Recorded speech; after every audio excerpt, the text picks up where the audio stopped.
सास बहू का कर्तव्य। एक समय की बात है, एक गांव में एक परिवार रहता था। इस परिवार में दो सास दो बहू थी। सास बहू के बीच अनेक विवाद और मतभेद होते थे। पहली सास बड़ी अदालती और स्वाभिमानी थी। वह हमेशा अपनी इच्छाओं को पूरा करने की कोशिश करती थी और बहुओं पर अपना अधिकार जमाने का प्रयास करती थी। वह खुद को परिवार की मुखिया मानती थी और इसका उपयोग अपनी अधिकारवादी और दबावपूर्ण सोच के लिए करती थी। दूसरी सास आदर्शवादी, समझदार और धैर्यशील थी। वह समझती थी कि परिवार में सबका सम्मान करना और सभी को एक साथ मिलकर काम करना आवश्यकता है। वह अपनी बहुओं के साथ मिलकर उनकी मान्यताओं और सुझावों का सम्मान करती थी।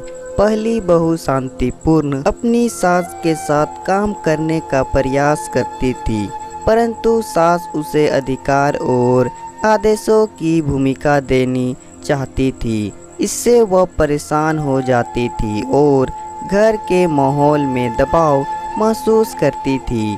दूसरी बहू समझदारी और समाधान निकालने के लिए साथ मिलती थी। वह दिन से सास के साथ मिलकर उसकी सहायता करने का प्रयास करती थी और विवादों को सुलझाने के लिए हमेशा तत्पर रहती थी।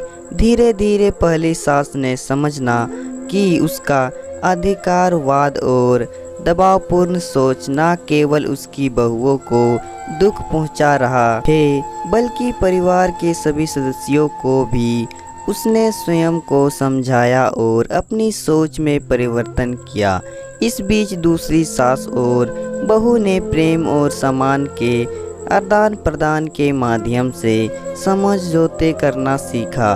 वे एक दूसरे के मान्यताओं को समझते और सम्मान करते थे और परिवार में शांति और खुशहाली का माहौल बनाने में सफल रहते हैं। इस कहानी से हमें यह संदेश मिलता है कि सास बहू के बीच सहयोग, समझदारी, सम्मान और प्रेम की भावना होना चाहिए। यह संघर्षपूर्ण संबंध अगर समझौते और आपसी समझदारी के माध्यम से सुलझाए जाए तो परिवार में समृद्धि, खुशहाली और समृद्धि की अनुभूति हो सकती है। तो दोस्तों, कहानी पसंद आए तो वीडियो को लाइक करें और साथ ही साथ चैनल को सब्सक्राइब भी कर दें।